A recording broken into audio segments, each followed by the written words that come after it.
Bismillahirrahmanirrahim. Assalamualaikum warahmatullahi wabarakatuh.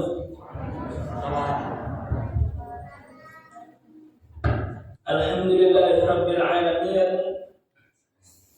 Alhamdulillah alladzi ja'alana minal muslimin wa lam yaj'alna minal kafirin. Walhamdulillah alladzi arsala rasulahu bil huda wa dinil haqq liyudhhirahu 'ala ad-dini kullih wa kafaa billahi shahida wa kafaa billahi wakila. Asyhadu an la ilaha illallah wa asyhadu anna Muhammadan 'abduhu wa rasuluh la nabiyya wa la rasula ba'dahu. Allahumma inna nas'aluka 'ilman nafi'an wa rizqan thayyiban wa 'amalan mutaqabbalan. Allahumma rabbana zidna 'ilmana warzuqna fahma. Qala ta'ala a'udzu billahi minasy syaithanir rajim. Wa qada rabbuka alla ta'budu illa iyyah wa bil walidayni ihsana. Rabbi shrah li sadri wa yassir li amri wahlul 'uqdatam min lisani yafqahu qawli. Amma ba'du. Bapak Ibu yang sangat kami hormati dan kami muliakan, alhamdulillah kita bersyukur pada Allah Subhanahu wa taala pada kesempatan malam hari ini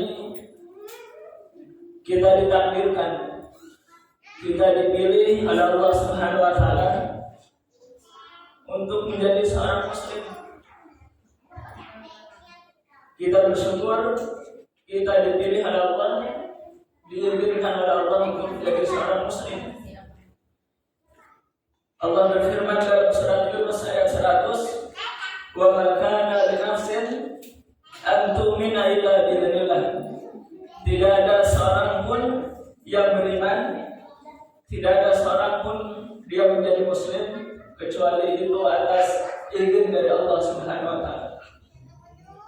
Tidak ada seorang pun beriman kecuali dia telah dipilih oleh Allah Subhanahu wa taala untuk menjadi orang yang beriman.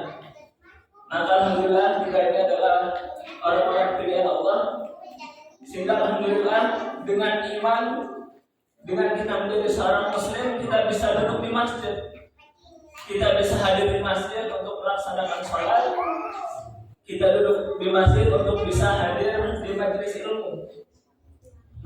Iman merupakan bekal untuk manusia agar manusia itu setiap amal diterima oleh Allah Subhanahu wa taala. Jadi kita bersyukur kita menjadi orang yang beriman, menjadi seorang muslim yang tunduk, yang patuh hanya kepada Allah Subhanahu wa taala.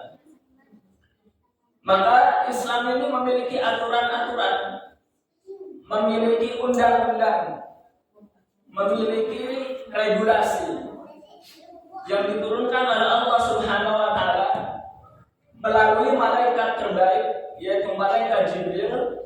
Beliau adalah sayyidul malaikah. Kemudian diturunkan kepada seorang yang paling baik di antara manusia yang lainnya. Bahkan beliau disebut dengan sayyidul anbiya war rusul, paling baik daripada nabi-nabi dan rasul yang lainnya, yaitu Nabi Muhammad sallallahu alaihi wasallam. Kemudian diturunkan di malam yang paling baik, yaitu malam Lailatul Qadar pada bulan Ramadan. Artinya undang-undang ataupun syariat yang Allah Subhanahu wa taala turunkan ini sangat istimewa.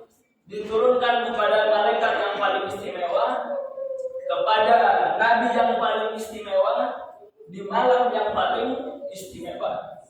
Tujuannya adalah untuk mengatur kehidupan manusia. Dzalika kitabul la raiba fihi hudan lil muttaqin. Al-Qur'an diturunkan di dalamnya tidak ada keraguan, yang mana tujuannya adalah petunjuk untuk orang-orang yang bertakwa. Tujuannya adalah peraturan, undang-undang untuk orang yang bertakwa. Bukan undang-undang manusia kepada Allah saja, tapi undang-undang kepada seluruh manusia. Manusia kepada manusia diatur, manusia dengan tetangga diatur, kita dengan orang tua kita diatur. Bahkan mau tidur saja kita dalam Islam ini adalah penuh dengan aturan. Diatur oleh Allah Subhanahu wa taala melalui Rasulullah Muhammad sallallahu alaihi wasallam. Maka kita harus belajar adab, belajar etika, belajar akhlak. Ini penting. Dan alhamdulillah masjid kita sudah kurang lebih 2 bulan sudah mengadakan taklim dan fokus kepada etika ataupun adab seorang muslim. Di pertemuan awal kita telah membahas etika kita kepada Allah, kemudian etika kita kepada Rasulullah. Kemarin menjawab membahas tentang etika terhadap sesama manusia. Dan etika terhadap sesama manusia ini luas, tidak bisa satu kali pertemuan selesai. Maka kemarin sudah dibahas oleh Ustaz Supang, yaitu tentang etika terhadap manusia.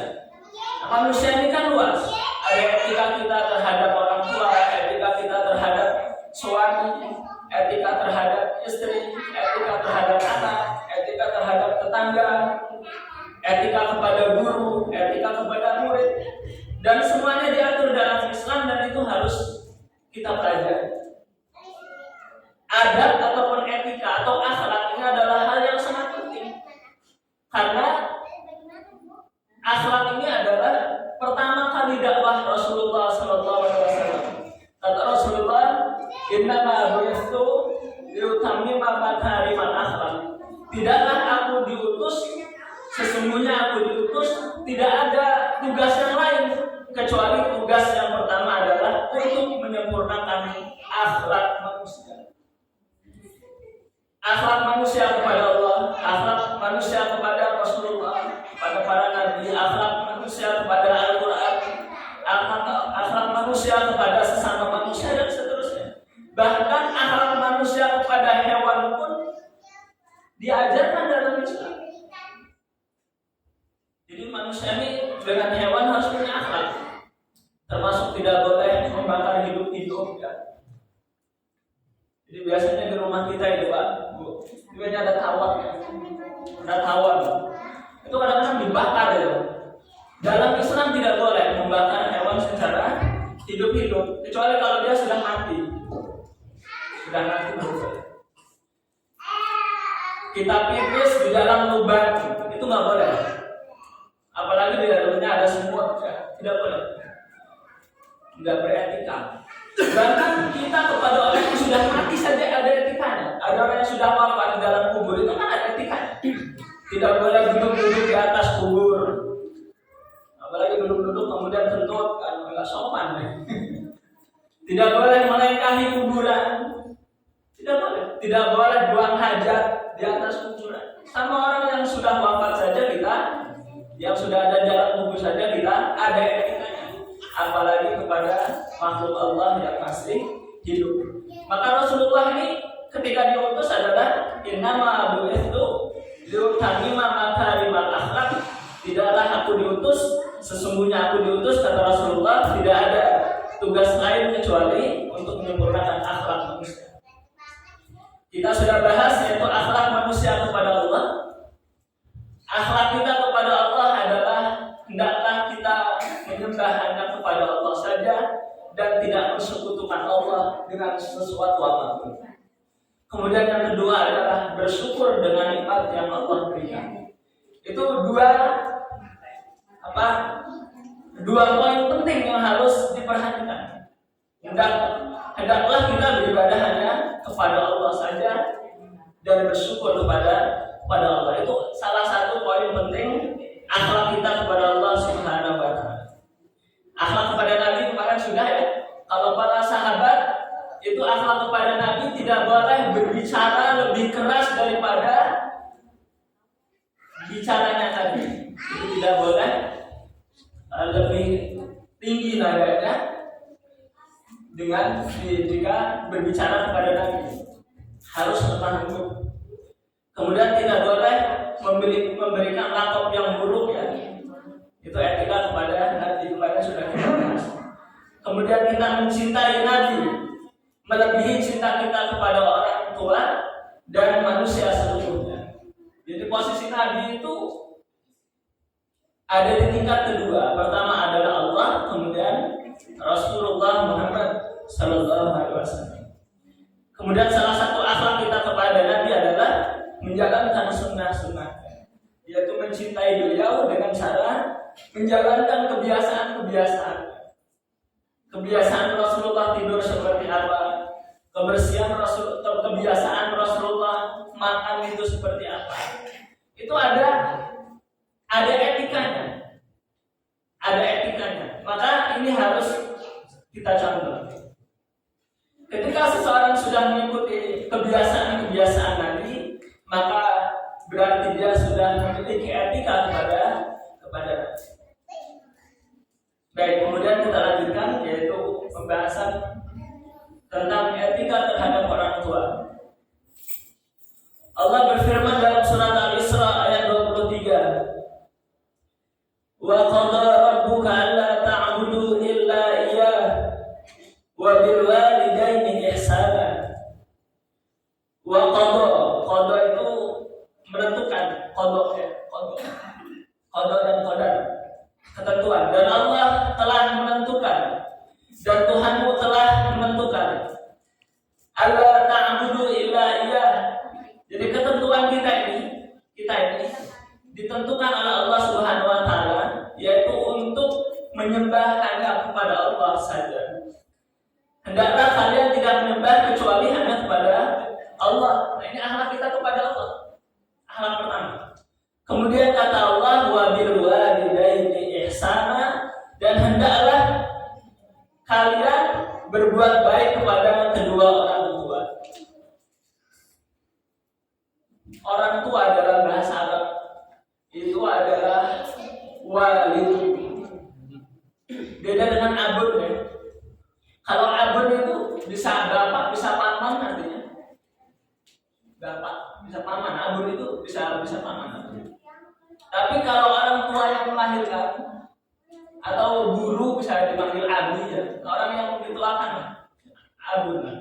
Tapi kalau orang tua yang melahirkan itu disebut dengan walid. Apa? Walid. Itu artinya bisa bapak, bisa ibu. Walid atau bisa walidatun ya. Kalau ibu bisa walidatun. Walid asal katanya adalah walada yalid. Walada yalid itu artinya melahirkan. Walada yalid. Makanya dalam surat Al-Ikhlas itu ada lam yalid wa lam yulad. Yalid walada yalid.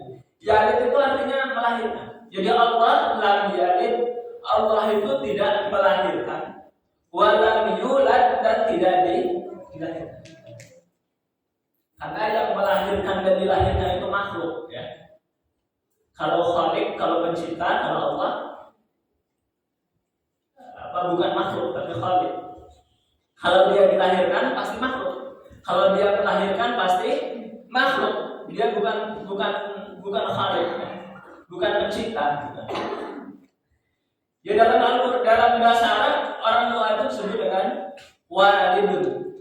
Walidun. Kalau anak disebut dengan waladun. Waladun salih yad'ulahu. Walad ya. Kalau anak laki-laki disebut dengan waladun. Kalau perempuan disebut dengan waladatun, waladatun. Maka hadis Nabi yang mengatakan idza mata ibnu Adam inqata amaluhu illa min salat.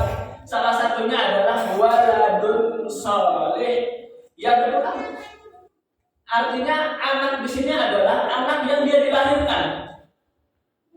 Yang utamanya adalah anak yang dilahirkan, bukan anak murid ya. Anak murid kan banyak ini. Bukan anak angkat, bukan anak apa lagi? Anak asuh. Sebenarnya di sini adalah yang kuat adalah anak yang kita lahirkan dari rahim kita. Anak biologis kalau bahasa ini ya. Bukan anak ideologis, anak biologis. Nah ini anak inilah yang lebih afdal ketika mendoakan orang tua. Ya, anak yang soleh yang kita lahirkan, anak biologis kita yang kita lahirkan dia jadi anak soleh atau solehah, kemudian dia mendoakan kita, maka peluang diijabahnya doa itu sangat besar. Maka Rasulullah menyebutkan dengan waladun soleh, anak yang dilahirkan. Baik, jadi kata Allah Subhanahu wa taala wa bil walidaini ihsana, dan hendaklah kepada kedua orang tua engkau berbuat baik. Perintahnya ada dua. Dalam surat Al-Isra ini perintahnya ada dua, yaitu hendaknya menyembah hanya kepada Allah, kemudian menyembah hanya kepada Allah, kemudian disandingkan perintah berbuat baik kepada kedua orang tua ini disandingkan dengan menyembah hanya kepada Allah Subhanahu wa taala. Artinya sangat wajib. Sebagaimana Allah Subhanahu wa taala perintahkan wa aqimus shalah, kemudian wa atuz zakah. Ini ayat ini sebenarnya kalau kita posisikan posisinya sama. Wa aqimus shalah wa atuz zakah. Dan tegakkanlah salat dan tunaikanlah zakat. Kalau salat itu interaksi kita, hubungan kita, akhlak kita kepada Allah. Kalau membayar zakat itu interaksi kita atau hubungan kita kepada sesama manusia. Jelas ya? Sama ini juga. Wa qada rabbuka alla ta'budu illa iyyah. Ini akhlak kita kepada Allah, interaksi kita kepada Allah. Wa bil walidaini ihsana, interaksi kita kepada manusia yang terdekat yaitu orang tua kita. Bapak Ibu yang dimuliakan Allah Subhanahu wa taala. Jadi kita ini kan manusia yang paling terdekat dengan kita kan orang tua. Kalau ngaji kan udah enggak ada gitu. Kita hanya menjalankan ajaran aja. Manusia yang paling terdekat dengan kita adalah orang tua. Setua apapun kita ini anak. Walaupun kita semuanya 70 tahun gitu, kita sepuh gitu, tetap posisinya seorang anak karena kita dilahirkan, namanya tetap aja walad, namanya tetap dia anak dilahirkan. Mentang-mentang tua kok nggak dilahirin gitu kan enggak, pasti dia dilahirkan, maka posisinya dia sama seperti ya anak yang lain, bedanya dia sudah dewasa, sudah tua gitu. Maka berbuat baik kepada kedua orang tua ini adalah perintah Allah Subhanahu wa taala yang sangat diwajibkan. Bahkan Imam Al-Zahabi menyebutkan bahwasanya salah satu kabair, salah satu dosa besar adalah uququl walidain, yaitu durhaka kepada kedua orang tua. Ini salah satu dosa besar. Jadi Imam Al-Zahabi itu mengumpulkan dosa-dosa besar. Itu salah satunya asyirku, syirik. Kemudian yang kedua adalah uququl walidain, yaitu durhaka kepada kedua orang tua. Maka kita kepada orang tua ini harus perhatikan. Kenapa? Karena orang tua ini yang akan menentukan salah satunya. Anak ini dia masuk surga atau dia akan masuk neraka. Maka kata Nabi Shallallahu Alaihi Wasallam, ridullah fi ridul walidain, wa suhtullah fi suhtil walidain.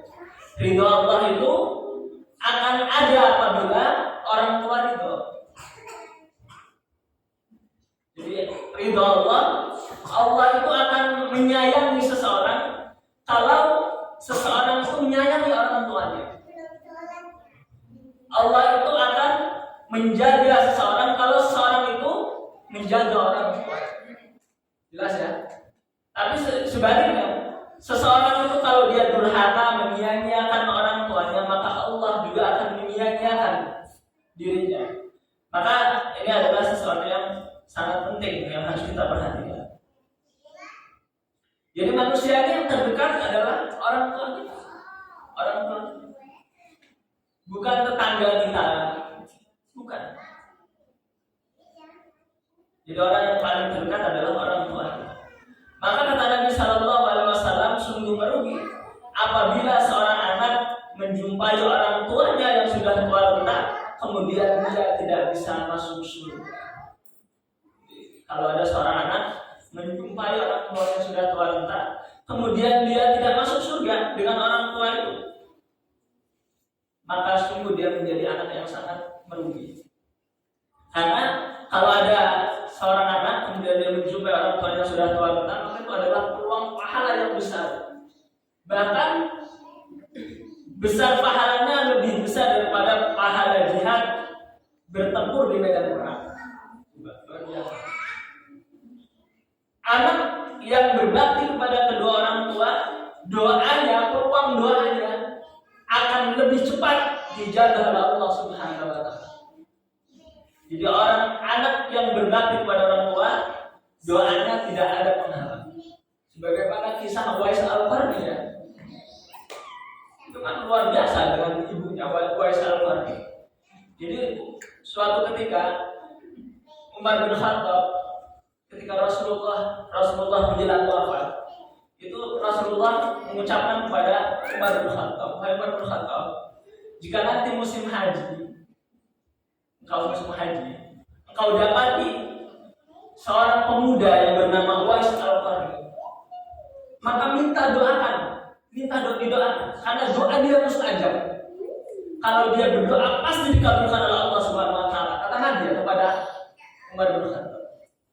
Kemudian Rasulullah memberikan ciri-ciri Uwais Al-Qarni itu, dia memiliki bekas penyakit kusta. Jadi karena penyakit kusta, Uwais Al-Qarni itu badan kusta itu yang putih gitu ya, kulitnya putih. Tapi disembuhkan oleh Allah, kemudian masih dikasih bekas, dikit bekas penyakit kusta. Maka kata Rasulullah, kalau engkau temui pemuda yang seperti itu, maka minta doa. Sahabat loh. Padahal Uwais Al-Qarni tidak dikenal waktu itu. Bukan sahabat Nabi bahkan Uwais Al-Qarni.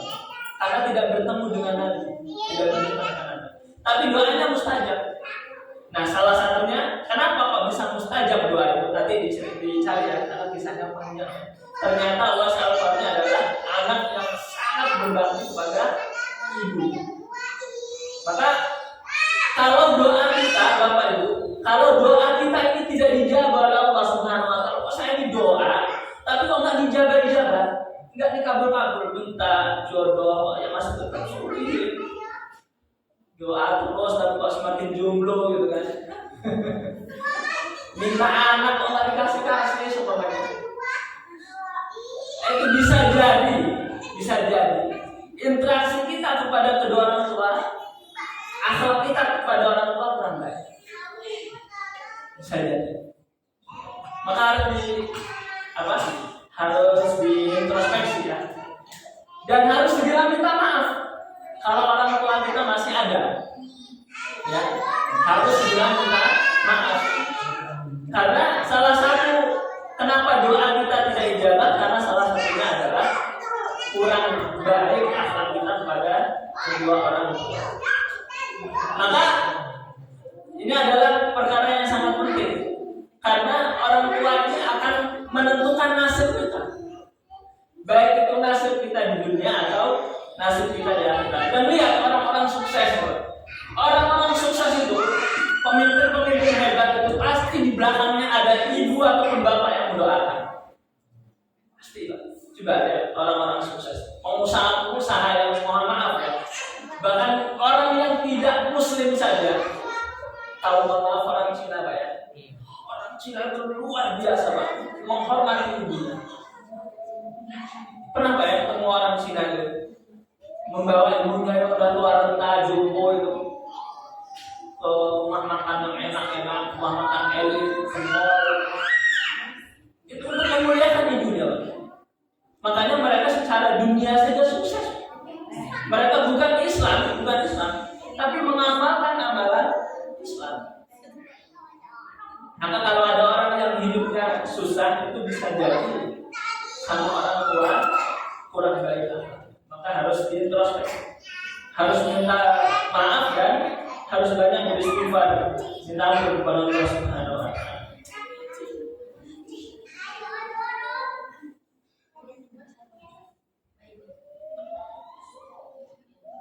Maka manfaat berbakti kepada kedua orang tua ini, beretika kepada orang tua ini sangat penting. Wa an Abi Darda radhiyallahu anhu qala Rasulullah sallallahu alaihi wasallam al-walidu awsatu abwabil jannah fa in syi'ta fa'adhi' dhalikal bab aw ifadhu. Kata Nabi sallallahu alaihi wasallam, orang tua itu adalah pintu surga paling tengah. Kalian bisa sia-siakan pintu itu atau kalian bisa menjaganya. Jadi kata Nabi sallallahu alaihi wasallam, orang tua itu adalah pintu surga yang paling tengah. Jadi pintu surga itu kan banyak Pak ya. Ada babus sholat, ada babus sodaqah, ada babus raihan, kemudian ada babu birrul walidain. Jadi pintu surga itu banyak. Ada manusia itu yang masuk surga karena sholatnya, karena sedekahnya, karena puasanya. Dan itu semua di samping Pak pintu itu. Sementara yang di tengah yang lurus dengan kita adalah birrul walidain, pintu yang pusatnya adalah pintu berbuat baik kepada kedua orang tua.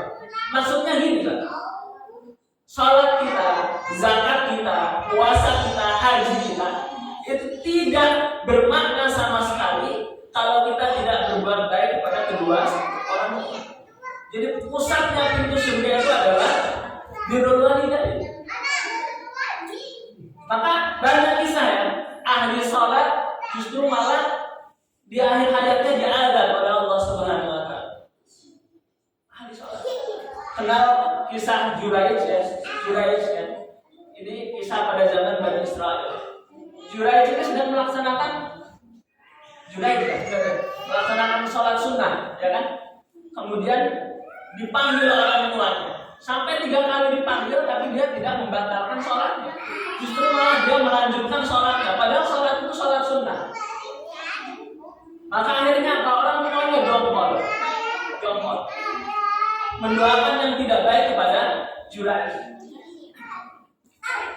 Sehingga akhirnya ketika sakaratul maut dia susah, tidak langsung wafat, disiksa dulu ketika sakaratul maut, tidak wafat, tidak cepat disambut nyawanya. Ternyata kenapa? Karena dia dipanggil oleh orang tuanya dalam kondisi sholat sunnah dan tapi tidak memenuhi panggilan kedua orang tua. Kenapa demikian? Karena dia mendahulukan yang sunnah kemudian meninggalkan yang wajib. Memenuhi panggilan orang tua itu adalah wajib, sementara sholat sunnah ya namanya sunnah harus dibatalkan dan harus ditinggalkan segera menghadiri kedua orang tua kalau mereka memanggil. Dalam kondisi sholat saja ketika membantah, padahal itu nggak tahu ya, tidak sengaja, karena lagi sholat itu saja Allah Subhanahu wa Ta'ala murka. Apalagi kalau seorang anak itu berkata dengan sadar, dia berkata kasar kemudian menyakiti orang tuanya, lebih murka lagi. Maka Bapak Ibu yang dilakukan Allah Subhanahu wa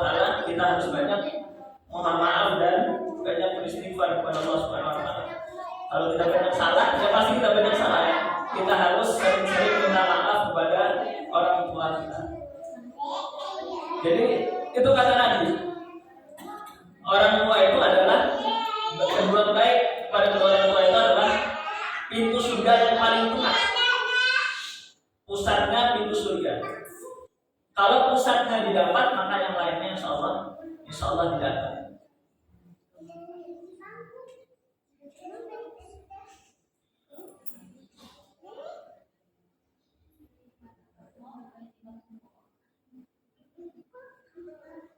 Wa qila kana li babani maftuhani ilal jannah wa ughliqa ahaduhuma.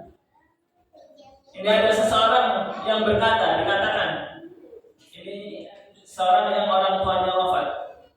Beliau ini namanya adalah Humaid. Humaid adalah seorang ulama.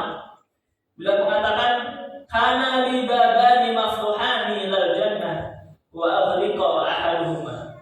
Dahulu aku memiliki dua pintu yang terbuka lebar menuju surga. Namun sekarang salah satunya telah ditutup oleh Allah Subhanahu wa taala. Maksudnya orang tuanya wafat.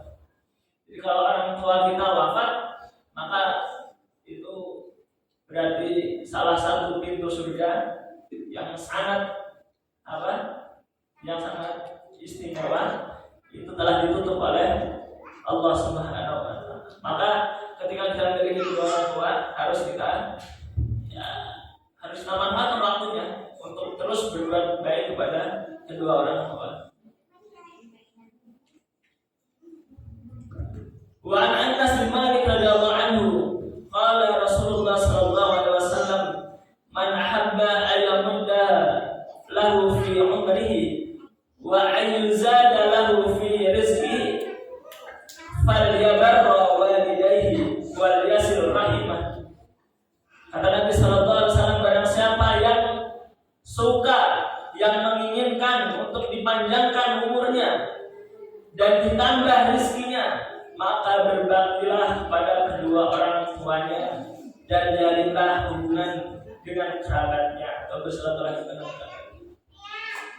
Jadi ini salah satu cara agar usia kita panjang, berkah, kemudian rezeki kita diperluas oleh Allah Subhanahu wa taala. Seseorang itu kalau dia durhaka kepada kedua orang tuanya, maka bisa dipastikan dia akan memiliki usia yang pendek, kemudian rezekinya akan disempitkan oleh Allah Subhanahu wa taala. Maka berbuat baik kepada kedua orang tua ini harus diperhatikan. Seperti apa berbuat baik kepada orang tua? Maka kemarin sudah kita sampaikan ketika kita membahas etika kepada Rasulullah SAW. Jadi salah satu etika kepada Rasulullah itu adalah kita tidak boleh, etika sahabat kepada Rasulullah yang akan bertemu, itu tidak boleh berbicara lebih tinggi daripada perkataan Nabi. Itu salah satu etika kita, etika sahabat kepada Rasulullah. Nah, kita kan umatnya sudah tidak bisa lagi berjumpa dengan Rasulullah kan. Maka amalan itu, perintah itu harus kita terapkan kepada orang tua kita yang paling dekat dengan kita. Yaitu ketika kita berbicara kepada kedua orang tua kita, maka jangan sampai suara kita ini lebih tinggi daripada suara orang tua. Maka kita diperintahkan untuk berkata yang lemah lembut. Sehingga Al-Quran menyebutkan wala taqul lahum ma'ruf, ya. Jangan berkata kepada keduanya yaitu perkataan uf. Uf itu banyak penafsirannya. Bukan hanya bukan ya, tapi kalau dalam terjemahan uf itu kan ya. Itu artinya membantah. Enggak mau diperintah apa? Enggak mau Orang tuanya menyuruh sholat, enggak mau Padahal orang tuanya memerintahkan kepada kebaikan. Dia dengan cara yang tidak sopan, dengan perkataan of itu bisa membentak atau perkataannya suaranya lebih tinggi ya, lebih tinggi daripada perkataan orang tua. Maka ini juga salah satu kedurhakaan kepada kedua orang tua. Maka tidak boleh, bahkan ketika orang tua itu memerintahkan kepada kemungkaran saja, kita tetap harus berbicara lemah lembut. dengan cara menolak tapi dengan lemah lembut. Sebagaimana yang Allah Subhanahu wa taala firmankan dalam surat Luqman ya. Dalam surat Luqman kan dijelaskan bahwasanya ketika orang tua memerintahkan untuk mensekutukan Allah, maka jangan diikuti, jangan ditaati. Fala tuti'huma, jangan ditaati. Wa sahibuhuma fid dunya ma'rufa. Ayat itu ditutup dengan wa sahibuhuma fid dunya ma'rufa. Maka tetap berinteraksi, tetap bergaul kepada keduanya dengan yang ma'ruf. Ma'ruf itu dengan yang paling baik. Ma'ruf itu adalah kebaikan yang manusia itu sudah tahu bahwa itulah kebaikan. Ma'ruf kan. Jujur itu adalah ma'ruf. Semua orang tahu jujur itu adalah baik. Kemudian apa lagi? Berkata lemah lembut, semua orang tahu kalau itu adalah ma'ruf. Dermawan itu semua orang tahu itu adalah ma'ruf. Semua orang sepakat ya. Baik. Maka kata Allah wasallallahu fid dunya ma'ruf. Hendaklah bergaul ataupun berinteraksi kepada keduanya dengan cara yang ma'ruf. Dengan cara yang baik. Ini adalah salah satu etika kita kepada kedua orang tua. Jangankan orang tua kita yang memerintahkan kepada kebaikan, kepada keburukan saja kita harus tetap berbicara lemah lembut. Menolak tapi dengan cara lemah lembut. Menolak dengan lemah lembut. Kalau dia melakukan memerintahkan kepada kebaikan, taat dan lemah lembut. Jadi lemah lembut ini jangan sampai dihilangkan. Sebagaimana para sahabat berkata kepada Nabi Muhammad SAW dalam surat Al-Hujurat ayat pertama ya. Kemarin sudah kita bahas, ya ayyuhalladzina amanu la tarfa'u aswatakum fawqa sawtin nabi. Wahai orang-orang yang beriman, jangan engkau tinggikan suaramu di atas suara Nabi. Ini perintah dari Allah Subhanahu wa taala kepada para sahabat. Karena Nabi sudah tidak ada, maka ayat itu kita praktekkan kepada orang tua. Allah Taala bisa.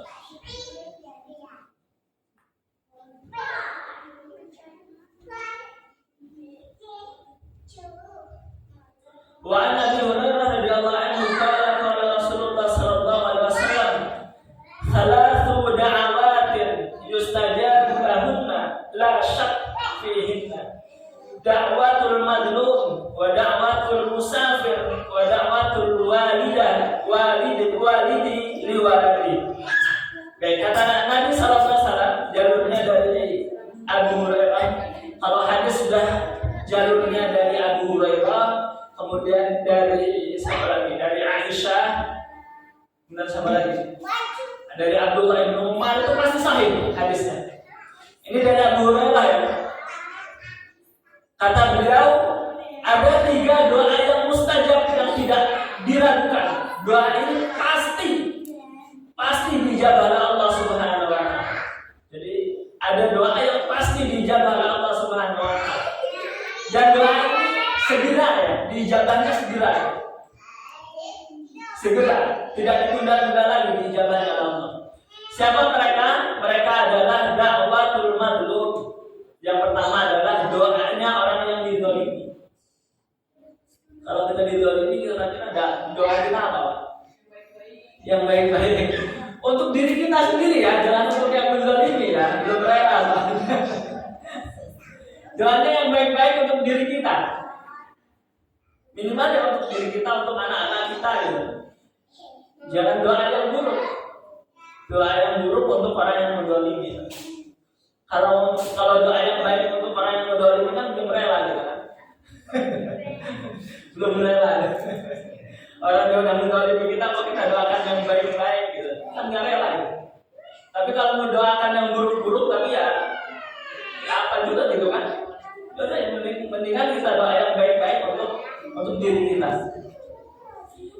Kata Nabi SAW ada 3 orang yang doanya akan segera dijabah oleh Allah Subhanahu wa taala. Kontan, yaitu doa orang yang dizalimi. Kemudian adalah doa orang yang bersafar, yang melakukan perjalanan. Doa orang yang melakukan perjalanan itu dijabah. Perjalanan ke suatu tempat yang ma'ruf ya, bukan sesuatu tempat yang munkar. Ini perjalanan ya, mau apa? Mau nyuri semuanya, mau selingkuh, doa di jalan. Ya Allah, berikan saya rezeki yang halal, mudahkan rezeki saya. Itu bukan doa dalam perjalanan musafir. Dan musafir yang paling baik adalah ketika dia haji dan umrah. Masya Allah. Tanya orang yang perjalanan untuk melakukan haji dan umrah itu doanya mustajab. Jadi sebenarnya kalau ada orang mau haji mau umrah itu bukan kita yang doakan dia, bukan sebenarnya. Tapi seharusnya kita yang minta doakan karena doanya mustajab. Doanya mustajab. Kemudian doa orang yang keluar untuk mencari ilmu.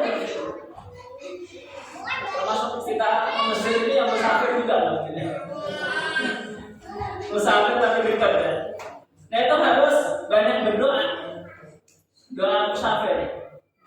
Atau musafir dalam rangka mencari nafkah yang halal. Kalau dulu kan musafir itu kalau jual beli itu dari kota Mekah atau Madinah ke negeri Syam ya, Yaman itu luar biasa itu. Perjalanan yang sangat jauh menggunakan menggunakan unta, menggunakan kuda. Dan doanya mustajab. Mustajab. Kemudian yang ketiga adalah doa yaitu yang baik dari orang tua kepada anak. Diperhatikan Bapak Ibu, terutama ibu ya. Ibu ini doanya luar biasa ibu ya. Ibu-ibu ini doanya lebih mustajab daripada bapak-bapak. Saya yakin doa ibu itu lebih mustajab daripada doa bapak. Saya yakin. Dan saya sudah sudah mengalami gitu. Kita didoakan sama orang tua. Dan itu luar biasa. Ya dua-duanya tetap mendoakan. Tapi kita ini harus sering minta doa kepada ibu. Karena perjuangan ibu itu lebih besar. Ya kan? Perjuangan ibu kepada anaknya itu lebih besar. Melahirkan. Hamil itu baru sebulan, 2 bulan itu sudah mabok-mabok. Baru awal aja susah. Udah mabok-mabok, udah mual. Baru suaminya mabok, suaminya pakai parfum mabok, masak mabok, susah banget.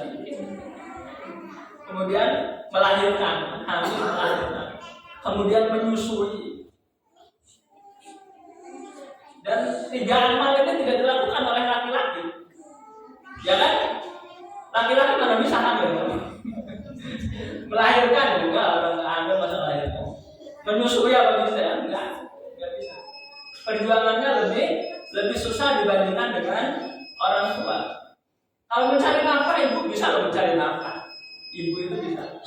Seorang wanita, ibu kita bisa melakukan pekerjaan laki-laki. Tapi laki-laki belum tentu bisa mengerjakan pekerjaan perempuan. Ibu semangat karena didukung. Maka doa yang paling mustajab ya doa ibu, karena perjuangannya lebih besar dibandingkan dengan seorang bapak. Maka ibu-ibu ketika kita memiliki anak, jangan sampai keluar kata-kata yang buruk kepada anak kita. Walaupun kita emosi, walaupun kita dizalimi oleh anak kita, maka tetaplah kita berdoa yang baik-baik. Kan sesungguhnya orang tua ini kan sebenarnya sering dizalimi anak kan Pak ya?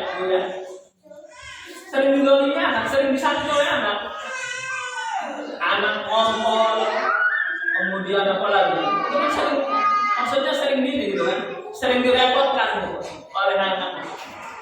Anak bandel lari sana lari sini dan seterusnya. Sehingga kita ini sering susah, sering dibuat susah oleh anak kita. Maka jangan sampai keluar kata-kata yang kotor, kata-kata yang tidak baik dari mulutnya. Makanya kalau kisah Imam Masjidil Haram itu kan dulunya nakal ya. Beliau sendiri yang cerita, Imam Sudas itu Abdurrahman Sudas itu nakal betul. Nakal betul. Luar biasa ini kisah-kisahnya. Kisah. Tapi apa kata ibu? Ya Allah, kamu ini luar biasa. Mudah-mudahan nanti kalau kamu besar jadi Imam Masjidil Haram. Dan doa itu dijawab, Masya Allah. Maka kalau kita memiliki anak yang sebenarnya bukan nakal ya, namanya anak itu kan lagi eksplorasi, bukan ini. Anak itu kalau lari-lari justru itu pintar, bukan nakal. Kalau justru yang diam aja itu kan malah kita khawatir juga gitu kan. Kalau aktif itu malah ya. Maka kita harus sering banyak berdoa untuk anak-anak kita. Demikian beberapa etika kita kepada kedua orang tua. Mari kita bersama-sama kita perbaiki etika kita kepada orang tua kita. Kalau orang tua kita masih ada itu alhamdulillah, kita bisa minta maaf, kita bisa merubah akhlak kita. Tapi kalau orang tua kita sudah tidak ada, sudah dipanggil Allah, namun kita harus banyak istighfar, kita harus banyak berkirim doa untuk orang tua kita, dan kita harus menjadi silaturahim kepada kerabatnya. Salah satu berbuat baik kepada kedua orang tua yang sudah wafat. Demikian karena waktunya singkat, kita hidup alhamdulillahirabbil alamin. Subhanallah wa bihamdihi astaghfiruka wa atubu ilaik. Mohon maaf kepada Allah, mohon ampun. Assalamualaikum warahmatullahi wabarakatuh.